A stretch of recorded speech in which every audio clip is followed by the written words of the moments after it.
आज मैंने जो मौजू मुंतखब किया है, मौजू है बेहतरीन शोहर कौन। जैसा कि हम सब जानते हैं, अल्लाह तबारक व तआला ने इस दारे फ़ानी में बेशुमार मखलूक़ात को पैदा फरमाया है और तमाम मखलूक़ात जोड़े के साथ अल्लाह ने बनाया है। ये जो जोड़ा है एक दूसरे के लिए अल्लाह का इनाम होते हैं। अगर ये जोड़ा नर है तो मादा उसके लिए इनाम है, अगर ये जोड़ा मादा है तो नर उसके लिए अल्लाह का इनाम है। इसी इनाम की अगर ये नर और मादा, मुज़क्कर और मुअन्नस इंसानी शक्ल में मर्द और औरत दोनों ख्याल करते हैं, इस नेमत की कदरदानी करते हैं, तो अल्लाह की तरफ से इनकी ज़िंदगी में ख़ास सुकून और इत्मीनान नाजिल होता है। ये जोड़ा जब तक अच्छा है उनकी ज़िंदगी अच्छी है, जब ये जोड़ा बिगड़ जाता है इनकी ज़िंदगी बिगड़ जाती है। और इनकी ज़िंदगी के बिगड़ने से सिर्फ इन दोनों को नुकसान नहीं होता बल्कि दो ख़ानदानों को नुकसान होता है। यही वजह है कि इस्लाम में जहाँ जोड़ने की तालीम दी गई है तो उस जोड़े को बरकरार रखने की भी तालीम दी गई है।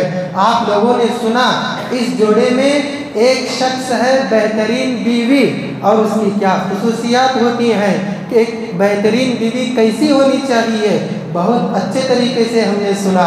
लेकिन बाद में ख्याल पैदा हुआ कि जोड़े को बरकरार रखने के लिए, ज़िंदगी में सुकून लाने के लिए सिर्फ बीवी को बेहतरीन बनने की ज़रूरत नहीं है बल्कि शोहर को भी बेहतरीन बनने की ज़रूरत है। एक शोहर अगर बेहतरीन बनता है तो उसकी बीवी भी बेहतरीन बनती है। मैंने इसीलिए गुज़िश्ता जुमा आपके सामने कहा था कि अगर हम चाहते हैं कि हमारी बीवी अम्मा आयशा की तरह बने, हमारी बीवी हज़रत खदीजा की तरह बने, हमारी बीवी हज़रत हाजर की तरह बने, हमारी बीवी हज़रत सारा की तरह बने, हमारी बीवी नेक औरत की तरह बने, तो हमारे लिए ज़रूरी है कि हम भी बेहतरीन शोहर बने। कभी इब्राहीम अलैहिस्सलाम बनकर दिखाएं, कभी हज़रत नूह अलैहिस्सलाम बनकर दिखाएं, कभी मुहम्मदुर रसूलुल्लाह सल्लल्लाहु अलैहि वसल्लम के नक्शे कदम पर चल के दिखाएं। हम चाहते ज़रूर हैं, हमारी ख्वाहिश ज़रूर है कि एक बेहतरीन बीवी मुझे चाहिए, नेक बीवी मुझे चाहिए, फरमाबरदार औरत का मैं तलबगार हूँ, एक अच्छी औरत मैं तलाश कर रहा हूँ। इसके लिए क्या तुम खुद भी अच्छे हो? इसीलिए ज़रूरी है कि हम खुद भी अच्छे बने। अगर हम अच्छे बनेंगे जाहिर सी बात है हमारी बीवियाँ भी अच्छी बनेंगी। तो लिहाजा मैंने मौजू मुंतखब किया बेहतरीन शोहर कौन। इस बेहतरीन शोहर की सिफ़ात बयान करने से पहले जैसा कि मैंने बीवी की फजीलत बयान की थी, शोहर की फजीलत भी सुनिए।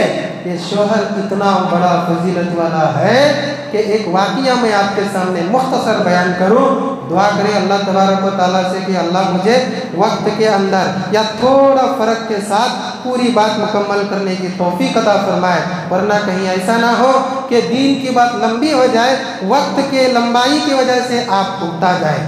अल्लाह के नबी सल्लल्लाहु अलैहि वसल्लम के पास एक मरतबा इमरान बिन हुसैन एक सहाबी है, उनकी फूफी आई, आकर का कुछ काम था, उस काम का जिक्र किया।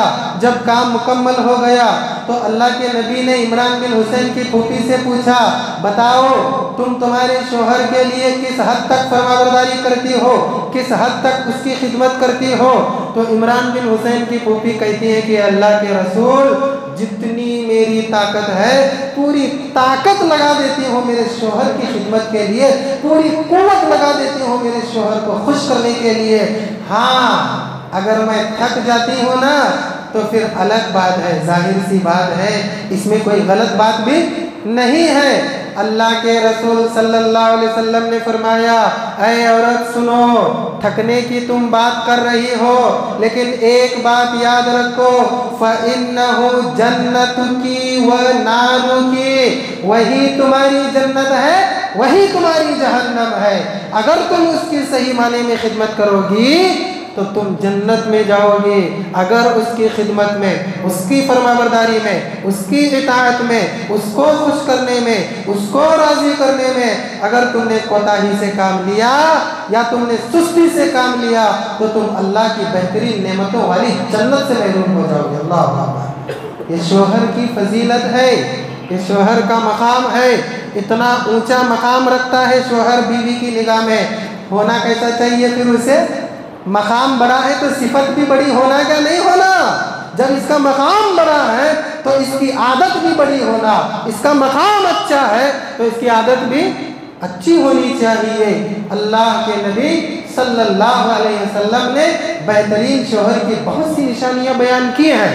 अल्लाह तबारक व तआला ने भी बयान किया है। एक शोहर को बेहतरीन होने के लिए सबसे पहले ज़रूरी है कि वो अपने बीवी के नान और नफ़क़े की ज़िम्मेदारी ले ले, उसको खिलाने पिलाने की ज़िम्मेदारी ले ले, उसके रहन और सहन की ज़िम्मेदारी ले ले, उसके कपड़े लत्ते जो लिबास है उसकी ज़िम्मेदारी ले ले, तभी वो बेहतरीन शोहर हो सकता है। गर्चे उसके अंदर 100 खूबियाँ होंगी लेकिन खाने पीने में बीवी की जिम्मेदारी नहीं निभाता, लिबास के मामले में बीवी की जिम्मेदारी नहीं निभाता और रहन सहन के मामले में बीवी की जिम्मेदारी नहीं निभाता। छोटी मोटी बात होती है, जाओ माँ बाप के पास से लेकर आओ। छोटा मोटा मसला होता है, फ़ोन करो, कुछ पैसे मंगवाओ। ये कौन सा शोहर है भाई? इससे अच्छा तो ये था कि घर घर जाकर अल्लाह के नाम पर वही हुई ना मत। तो बेहतरीन शोहर की सबसे पहली सिफत यह है कि वो बीवी के नान और नफ़क़े का जिम्मेदार हो। अब देखिए अल्लाह तबारक व तआला ने क्या फरमाया।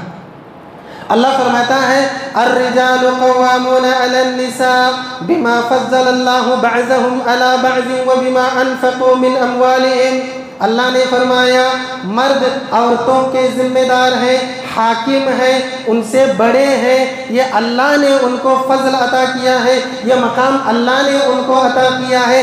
क्यों अल्लाह ने उनको हाकिम बनाया है?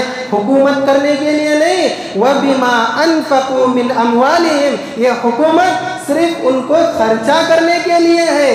तुम अपने बीवी के जिम्मेदार हो, हाकिम हो, तुम उसके सरपरस्त हो। किस लिए हो? इसलिए कि तुम बीवी पर खर्चा करते हो, उसके नान और नफ़क़े के जिम्मेदार हो।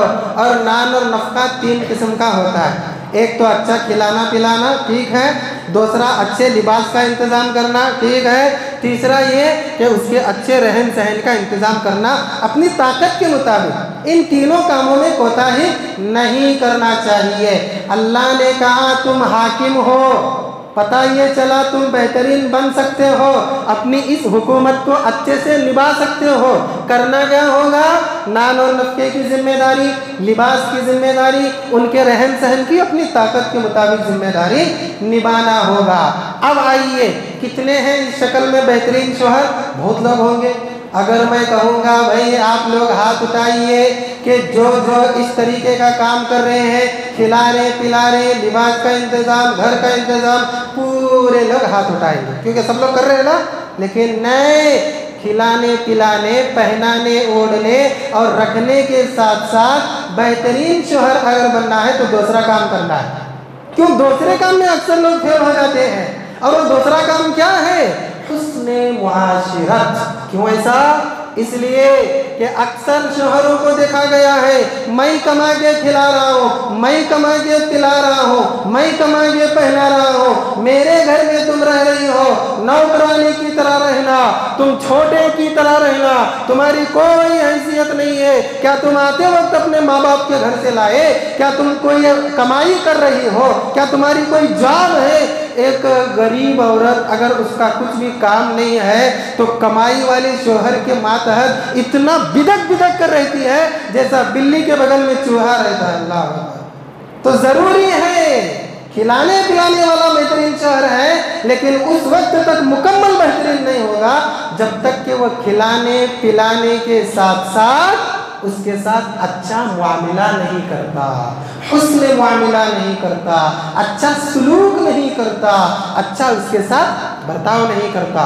और इसका हुक्म अल्लाह ने भी दिया है, वआशिरूहुन्ना बिल मारूफ। ऐ मेरे बंदो, ऐ मर्दों की जमात, शोहरों की जमात, तुम अपनी बीवियों के साथ अच्छा सलूक करो।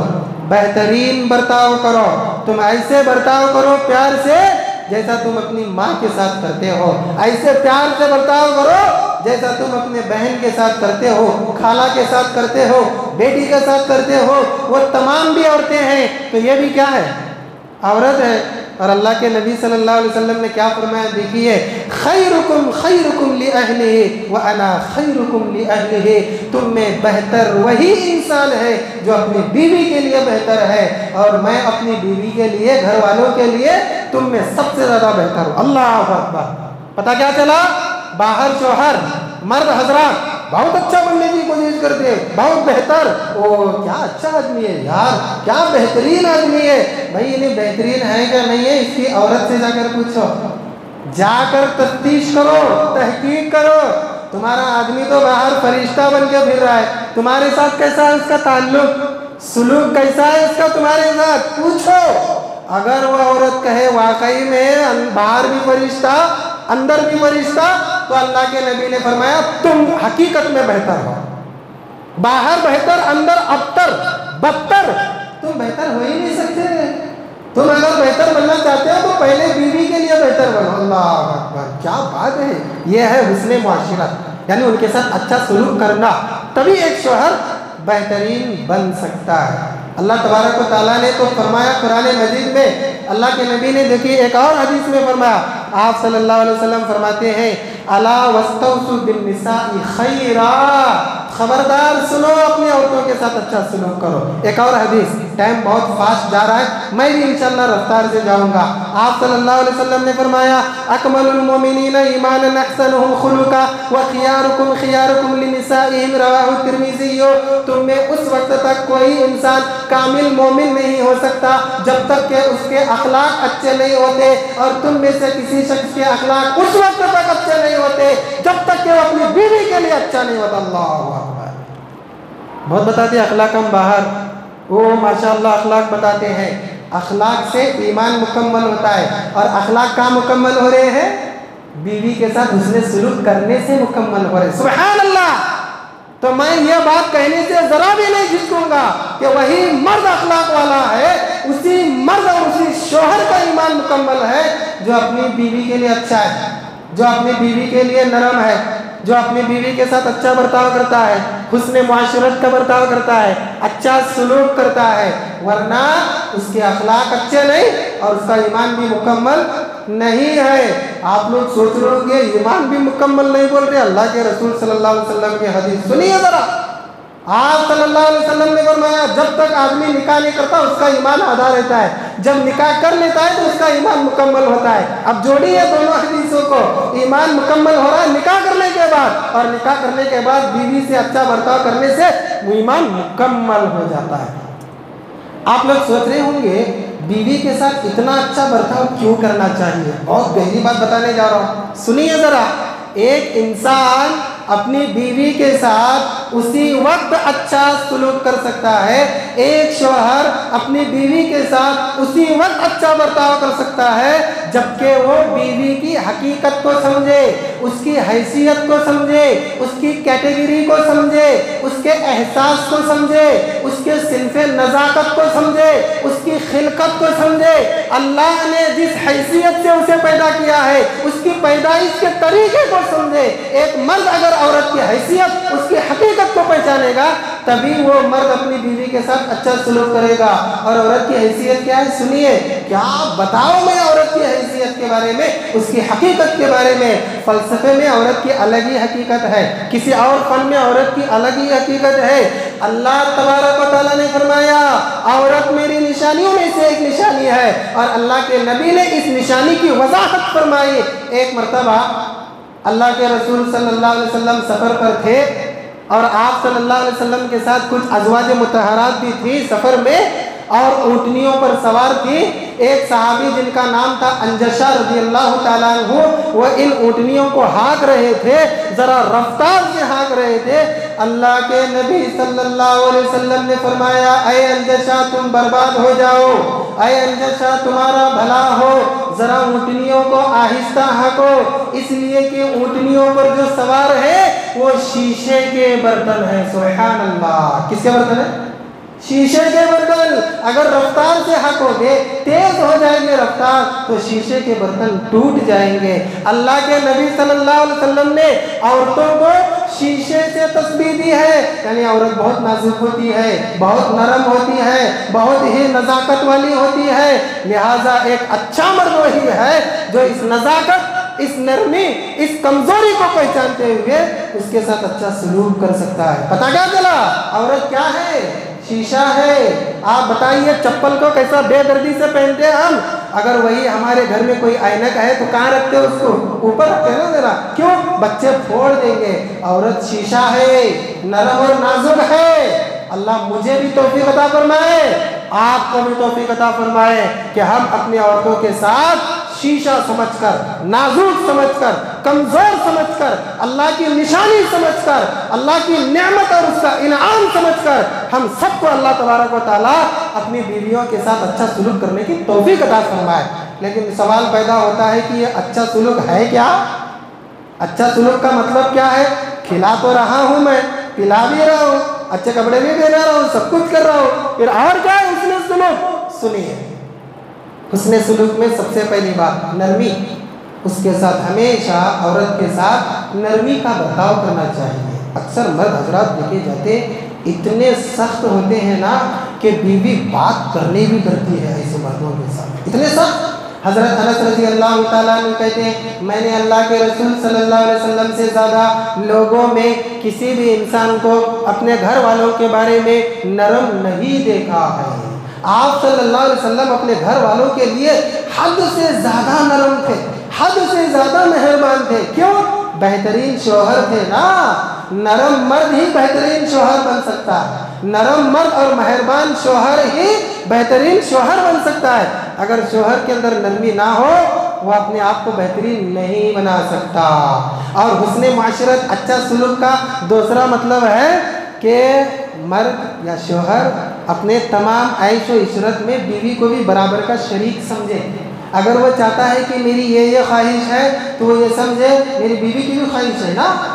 वो समझे कि मैं अच्छा पहनूं, बीवी भी अच्छा पहनना चाहती है। वो समझता है कि मैं अच्छा का खाना खाऊं, बेहतरीन लजीज ताम खाऊं, बीवी की भी ख्वाहिश है। वो सोचता है कि मैं घूमूं फिरूं, ज़रा दिल बहलाऊं, ज़रा सैर सपाटा करूं, ज़रा इधर उधर जाऊं, पिकनिक करूं, बीवी। अरे हमारे मर्द हजरात तो मर्द हजरात हैं, इतने जालिम है, जालिम का लफ्ज़ कहूँगा इसलिए कि अरे घुमाने फिराने की बात तो दूर की है, अपने बयानों में भी कहते हैं क्या काम है बीवी और औरतों का ईदगाह में। बीवी घर में हमारे लिए खाना पकाएगी, हम ईदगाह जाकर नमाज पढ़ के आएंगे। तुम हो बेहतरीन शौहर जो अल्लाह के इतने अच्छे और अहम वक्त में भी उसको इबादत से रोकते हो। तुम्हारी ख्वाहिश है कि ईदगाह जाकर नमाज पढ़ो, तो उसकी ख्वाहिश नहीं है। तुम पूछो तो सही जरा प्यार से बाजू में बैठ के, मैं तो जा रहा हूँ, तुम नहीं आ रही हो, किसी वजह से नहीं आ रही हो, लेकिन तुम्हारी ख्वाहिश क्या है? आना चाहती हो? अल्लाह की कसम कौन औरत कहेगी कि मैं नहीं आना चाहती? मुसलमानों की दुआ में शरीक नहीं होना है इसको, मुसलमानों की ईदगाह में शरीक नहीं होना है इसको, अल्लाह से ईदी मैदान ईदगाह में नहीं लेना है इसको। लेना है क्या नहीं भाई? लेना है।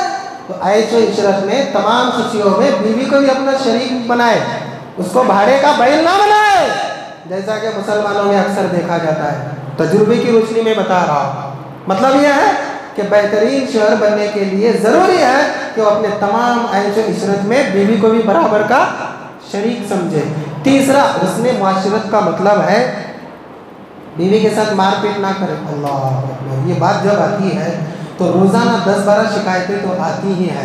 बीवी के साथ मारपीट एक तो दरिंदा भी कर सकता है। अल्लाह अकबर। अल्लाह के नबी सल्लल्लाहु अलैहि वसल्लम ने फरमाया, वला तज़रिबिल वजह वला तुक़ब्बिह वला तहजुर इल्ला फिल बैत। आप सल्लल्लाहु अलैहि वसल्लम ने बीवियों को मारने से सख्ती से मना फरमाया है। और आप सल्लल्लाहु अलैहि वसल्लम के बारे में अज़वाज मुतहहरात कहती हैं कि आप सल्लल्लाहु अलैहि वसल्लम ने बीवी पर और गुलाम पर अपनी ज़िंदगी में कभी हाथ नहीं उठाया।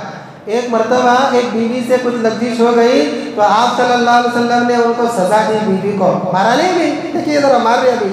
अब आइए मार की बात। कहते हैं कि अल्लाह के रसूल सल्लल्लाहु अलैहि वसल्लम मिसवाक निकाले और इस तरीके से उनको कहेंगे ये ही तुम्हारी सज़ा। अल्लाह देखो ज़रा, और इधर नमक इधर उधर होता है तो खून भी निकल जाता है, घर सर पर उड़ जाता है, अरे चेहरे पर भी मारा जाता है। कहाँ कहाँ शीशे को कैसा तोड़ रहे देख रहे आप। अल्लाह के नबी सल्लल्लाहु अलैहि वसल्लम के बारे में आता है, आप सल्लल्लाहु अलैहि वसल्लम ने किसी औरत पर, खास करके बीवी पर कभी हाथ नहीं उठाया। और हम ऐसे मारते हैं, हाथ भी मारते, लात भी मारते, टाइम हो रहा है, मैं क्या बताऊँ आप लोगों को। वो शख्स बेहतरीन शौहर हो ही नहीं सकता। गर्चे वो 10-20 तोले सोने अपनी औरत को खिलाए और अच्छे से अच्छा हजारों का लिबास पहनाए और बंगले में उसको रखे, कार गाड़ी में उसको घुमाए, 24 घंटे एसी में उसको रखे। लेकिन याद रखो, अगर शौहर बीवी के साथ मारपीट करता है तो अच्छा शौहर नहीं हो सकता। उसके लिए जरूरी है कि वो अपने हाथ को रोके। भाई गलतियां किससे नहीं होती है, बताइए ज़रा। ये बात शायद बयान में कोई आज तक नहीं बोले होंगे, मैं बोल रहा हूँ, आप लोग माफ़ कीजिए। अगर शौहर से गलती हो गई, बीवी सोचे मेरी गलती पर इलो मारे थे, मेरा भी नंबर आ गया, क्या करेंगे आप? ज़रा सोच कर बताइए, हंसना नहीं, करेंगे क्या बताइए ज़रा? खाएंगे मार। अल्लाह, तलाक पर बात चली जाती है। आँख उठाकर देखिए तो तलाक है आजकल। तो बीवी के साथ मारपीट का मसला ये जुल्म और ज्यादती है, और ये बेहतरीन शौहर की निशानी नहीं है। और हुस्ने मुआशरत का एक और मतलब है कि बीवी के साथ हमेशा हंसी मजाक करते रहना। बस शौहर हमेशा मुंह मोटा करते, बाहर बहुत हंसते, अंदर जैसे ही घर में चले जाते हैं बिल्कुल मोटा। अब सुनिए, अल्लाह के नबी सल्लल्लाहु अलैहि वसल्लम के बारे में अम्मा आयशा कहती हैं, काना रसूलुल्लाह सल्लल्लाहु अलैहि वसल्लम इज़ा खला फी बैतिही अलियनुन नासी बस्सामन ज़हाकन। सुनन निसाई की रिवायत है। अम्मा आयशा कहती हैं, बीवी है ना, कहती है मेरे शौहर यानी रसूलुल्लाह सल्लल्लाहु अलैहि वसल्लम जब घर में आते, दाखिले के वक्त से ही मुस्कुराना शुरू कर देते थे और हंसने लगते थे, और घर में हमेशा अल्लाह के रसूल सल्लल्लाहु अलैहि वसल्लम हंसते रहते थे। सुभान अल्लाह। तो एक बेहतरीन शौहर के लिए हुस्ने मुआशरत के तौर पर ज़रूरी है कि वो अपने बीवी के साथ हंसी मजाक करता रहे, दिल लगी करता रहे, थोड़े लतीफ़े वगैरह होने चाहिए। इससे क्या होता है, जहन फ्रेश होता है, दिल फ्रेश होता है, अच्छा टाइम पास होता है, मोहब्बत बढ़ती है। अरे नबी सल्लल्लाहु अलैहि वसल्लम अपनी औरतों के साथ मजाक किया करते थे, लतीफ़े किया करते थे, हंसी मजाक किया करते थे। तो क्यों? बेहतरीन शौहर थे ना। जब आप सल्लल्लाहु अलैहि वसल्लम ज़्यादा हंसते थे, घर में ज़्यादा मुस्कुराते थे, बीवियों के साथ दिल जमई करते थे, दिल लगी किया करते थे, और आप सल्लल्लाहु अलैहि वसल्लम इस तरह उनको खुश किया करते थे, तो एक बेहतरीन शौहर के लिए ज़रूरी है। एक एक औरत तो मैं क्या बताऊँ, महीना महीना शौहर की मुस्कुराहट को तरसती रहती है। जब शौहर नहीं मुस्कुराएगा तो बीवी मुस्कुराएगी? बताइए ज़रा।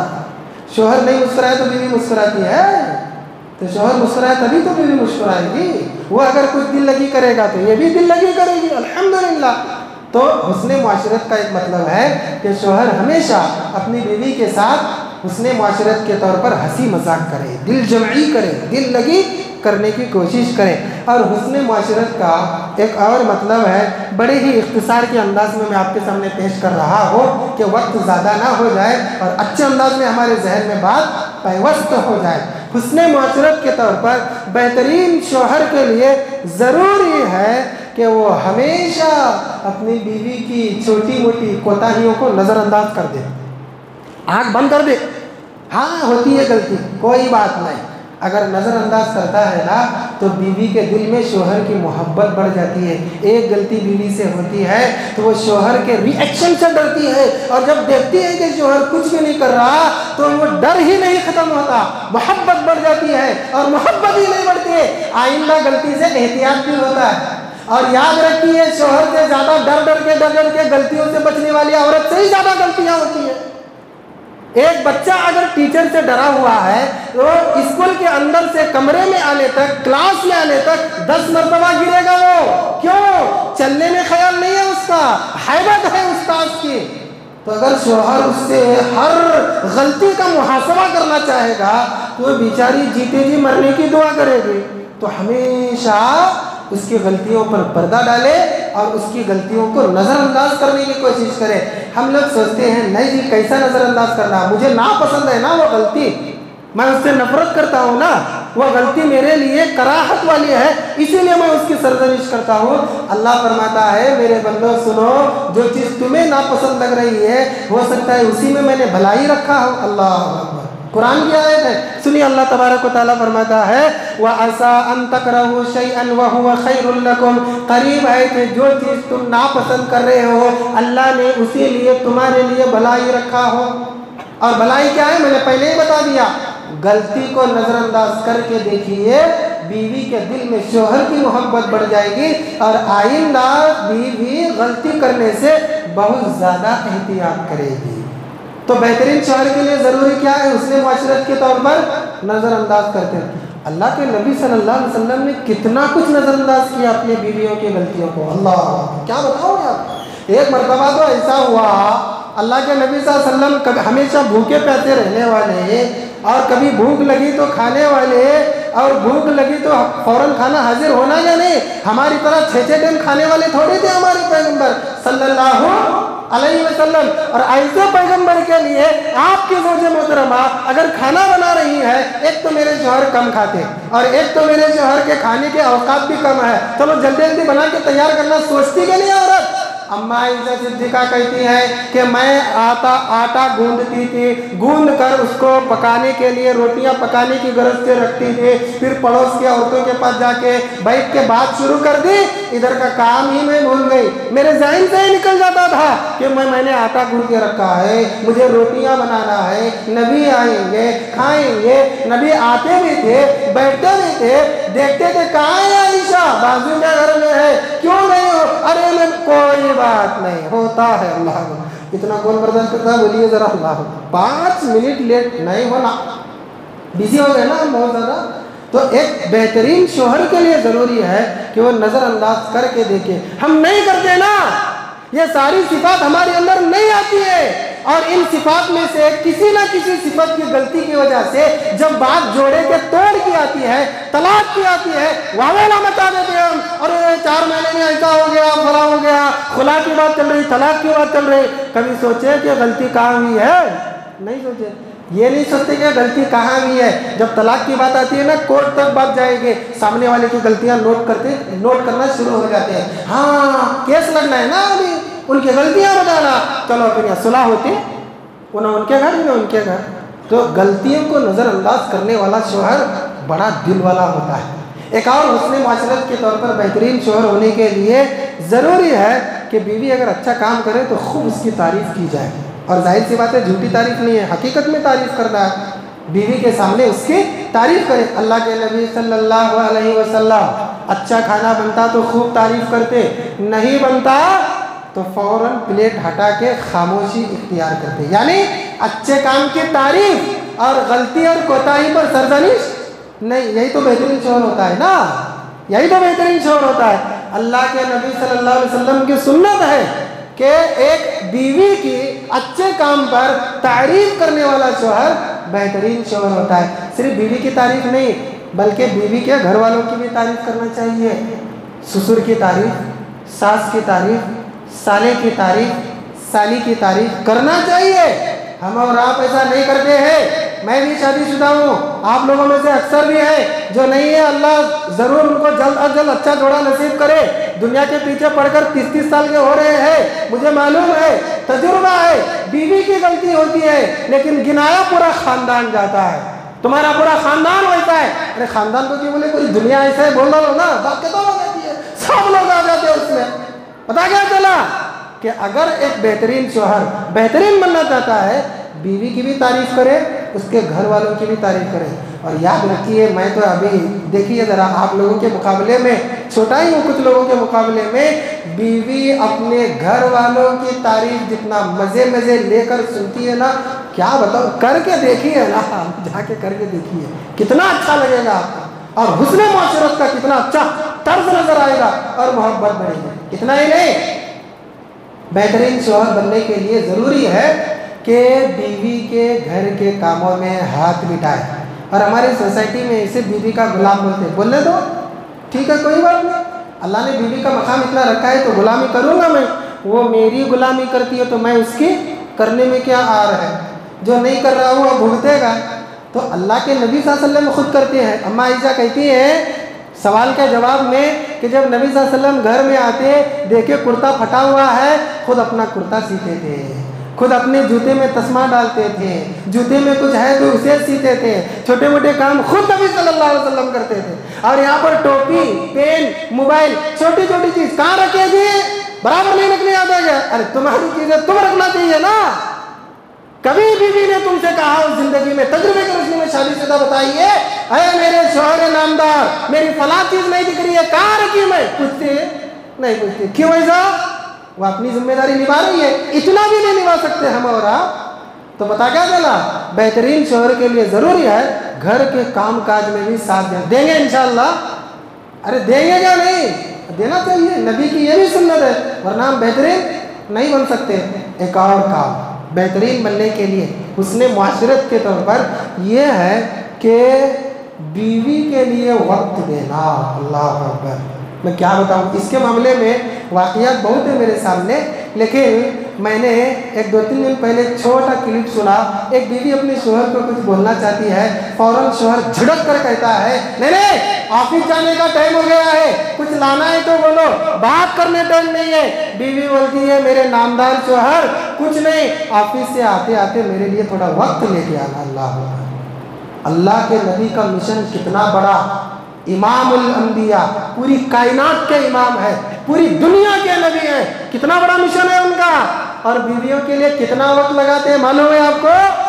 ईद का दिन है, अम्मा आयशा कहती है मस्जिद नबी में हबशी गुलाम खेल रहे थे, मैंने भी देखना चाहा उनका खेल, तो मैंने नबी सल्लल्लाहु अलैहि वसल्लम से कहा, ऐ अल्लाह के रसूल मैं देखना चाहती हूँ। नबी ने कहा तुम मेरे पीछे खड़े हो जाओ, मैं तुम्हारे आगे खड़ा हूँगा, जब तक देखना चाहो देखो। अम्मा आयशा कहती है कि मैं आप सल्लल्लाहु अलैहि वसल्लम के कंधे पर ठुड्डी रख के गुलामों का खेल देखती रही जब तक मैं नहीं थकी, नबी सल्लल्लाहु अलैहि वसल्लम वहाँ से नहीं हटे। कितना वक्त दे रहे देखो, इतने बड़े मिशन के मालिक, इतना बड़ा काम करना है और सिर्फ देखने, तुम देखो जी मैं जा रहा हूँ, इतना भी बोल सकते थे, नहीं कंधे पर ठुड्डी रखी है मेरी बीवी ने, तो यहाँ रख के जिस हैसियत से वो देख रही है उनको अच्छा लग रहा है, मैं क्यों हटूं। आज थोड़ा भी वक्त नहीं देते, busy busy busy busy busy, phone आया तो फोन भी नहीं उठाते, कट कर देते। अल्लाह अकबर। बताइए जरा ये कौन सा वक्त है? अल्लाह के नबी सल्लल्लाहु अलैहि वसल्लम चांदनी रात में घर के आंगन में बीवियों के साथ बैठकर गुफ्तगू किया करते थे, लंबी लंबी गुफ्तगू। हाँ, अगर नमाज का वक्त हो जाता उन तक चले जाते थे। एक बेहतरीन शौहर अपनी बीवी को वक्त देने वाला होता है। अगर वक्त नहीं है तुम्हारे पास तो शादी क्यों करे तुम? भाई निकाह क्यों करे हैं? वो कितना वक्त दे रही है देखो तुम्हारे को, सारी जिंदगी माँ बाप को छोड़ के तुम्हें वक्त दिए, वक्त नहीं पूरा जमाना उसने तुम्हारे लिए लुटाया है, तुम्हारे पास उसके लिए वक्त भी नहीं है और बेहतरीन शौहर बन बैठे हो। अल्लाह मुझे आपको सबको तौफीक अता फरमाए। और एक आखिरी बात, बेहतरीन शौहर बनने के लिए ज़रूरी है अगर बीवी गुस्से में आ जाए ना, खामोशी इख्तियार की जाए। बीवी अगर गुस्से में हो खामोश। एक मरतबा अल्लाह के नबी सल्लल्लाहु अलैहि वसल्लम अम्मा आयशा सिद्दीक़ा रज़ी अल्लाह ताला अन्हा के घर में है, दूसरी ज़ौजे मोहतरमा के घर से आपको खाने की कुछ चीज़ आई।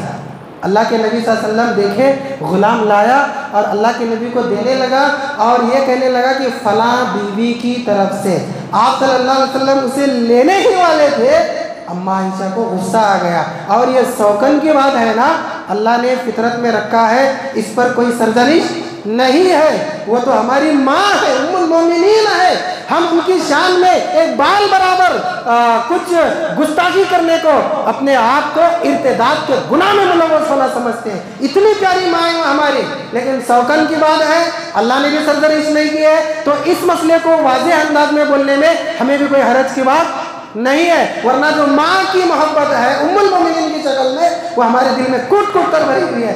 अम्मा आयशा रज़ियल्लाहु ताला अन्हा को गुस्सा आ गया और आपने गुलाम के हाथ को जोर से मारा, वो प्याला नीचे नहीं गिरा बल्कि टूट गया। अल्लाह के नबी खामोश, क्योंकि इस गुस्से की कैफियत और सिचुएशन आपको मालूम है। खामोश, कुछ भी नहीं बोले, देखे भी नहीं उनकी तरफ, और गुलाम को दिए पैसे और बोले ऐसा ही कटोरा, ऐसा ही प्याला बाजार जाओ लो और मेरी दूसरी बीवी को जाकर दे दो। अल्लाह। गुस्सा जब बीवी होती है, हज़रत उमर रज़ियल्लाहु ताला अन्हु कभी कभार ज़रा ऊंच नीच कर देते तो हज़रत उमर रज़ियल्लाहु ताला अन्हु तो आपकी बीवी क्या बोलती है, क्या जी ज़रा भी गुस्सा हमारा बर्दाश्त नहीं हो रहा तुम्हारे को, हमने देखा है अल्लाह के नबी की बीवियों को, आप सल्लल्लाहु अलैहि वसल्लम के साथ लड़ती भी हैं वो, आप सल्लल्लाहु अलैहि वसल्लम खामोशी से उनका लड़ना सुनते हैं। बाज बीवियां तो दिन भर लड़ती हैं और आप सल्लल्लाहु अलैहि वसल्लम उनके गुस्से को बर्दाश्त करते हैं। तुम क्यों नहीं करते हो? अल्लाह अकबर। कौन बोल रही है? हजरत उमर रज़ियल्लाहु तआला अन्हु की बीवी कहती है। नसीहत की बात है क्या नहीं है? हजरत उमर को इतनी ज़्यादा नसीहत मिल गई इस बात से कि एक मरतबा अबू मूसा अशअरी उनसे मिलने आए, दस्तक दी दरवाजे पर 3 मरतबा, फिर जब जवाब नहीं आया तो वापस चले गए। कुछ देर के बाद गुलाम से पता चला कि अबू मूसा अशअरी आए थे, आवाज़ से पहचान लिए और बाद में मार्केट में मुलाकात हुए। पूछे हजरत उमर ने कि भाई मुझसे मिलने आए थे? हाँ अमीरुल मोमिनीन आया तो था, लेकिन आप बहुत ज़्यादा बिजी थे इसीलिए वापस चला गया। भाई मैं कैसा बिजी था? क्या बात कर रहे हो? कहने लगे कि आपकी ज़ौजे मोहतरमा आपके साथ बहुत जोर जोर से बातें कर रही थी, आपकी इतनी सी भी आवाज़ नहीं आ रही थी। मैंने सोचा कि अगर उमर आवाज़ करना शुरू कर देना क्या होता है, डर के मैं वापस चला। अल्लाह अकबर। क्या अमीरुल मोमिनीन, शैतान भी डरता है। शैतान इबलीस से लईन उमर से डरता है और बीवी चढ़ रही है इनके ऊपर और उमर खामोश है। कहते हैं कि अबू मूसा सुनिए, वो मेरी बीवी ही नहीं है, मेरी कुकर है, मेरी धोबी है, मेरे बच्चों की आया है, मुझे खाना खिलाने वाली, मुझे जिस्मानी रूहानी सुकून देने वाली, मेरे ईमान की, मेरे हया की हिफाजत करने वाली, इतने सारे काम हुआ करती है। मैं उसके एक काम को बर्दाश्त नहीं करूँगा तो मैं किस काम का शौहर? अल्लाह अकबर। तो बीवी अगर गुस्से में आ जाए तो बर्दाश्त कर लेना चाहिए और मुआफ़ कर देना चाहिए। अल्लाह के नबी की सुन्नत, सहाबा किराम का तर्ज अमल। तो एक बेहतरीन शौहर होने के लिए ज़रूरी है कि वो उसके नान और नफ़के का मालिक हो, हुस्ने माशरत से उसके साथ पेश आए, नरमी का मामला करे, तमाम आए जो इशरत में उसको बराबर का शरीक समझे, मारपीट से बिल्कुल गुरेज करे, उसके साथ हंसी मजाक करे, उसके अक्सर खामियों को नज़रअंदाज करे, बीवी के कामों की तारीफ़ करे, बीवी के रिश्तेदारों की तारीफ़ करे और उसे वक्त दे, घर के कामकाज में साथ दे। और बीवी अगर गुस्सा हो तो एक माने में सब्र करने की कोशिश करे। ये जितने भी सिफात है अल्लाह तबारक व तआला ने मेरे और आपके आखिरी नबी मोहम्मद रसूलुल्लाह सल्लल्लाहु अलैहि वसल्लम में दाखिल कर दिया था और इसीलिए आप सल्लल्लाहु अलैहि वसल्लम बेहतरीन शौहर बन के दिखाए। अल्लाह से दुआ है अल्लाह तबारक व तआला भी हमें ऐसा शौहर बनने की तौफीक अता फरमाए, जीते जी इस्लाम को कायम करने और अहकाम इस्लाम पर साबित कदमी से रहने की तौफीक अता फरमाए, तौहीद की हिफाजत, सुन्नत की हिफाजत करने की तौफीक अता फरमाए, मर्दों को औरतों के हुकूक अदा करने की तौफीक अता फरमाए, औरतों को मर्दों के हुकूक अदा करने की तौफीक अता फरमाए, दोनों को मिलकर अल्लाह और उसके रसूल के हुकूक को अदा करने की तौफीक अता फरमाए। जब तक जिंदा रखे इसी हाल में जिंदा रखे, जब खात्मा हो तो इसी पर खात्मा हो और मरते वक्त अल्लाह तेरा प्यारा तौहीद का कलमा ला इलाहा इल्लल्लाह हमारी ज़बान से जारी हो। आमीन सुम्मा आमीन व आखिर दावाना अनिल हम्दुलिल्लाहि रब्बिल आलमीन व मा अलैना इल्लल बलागुल मुबीन। वस्सलामु अलैकुम व रहमतुल्लाह।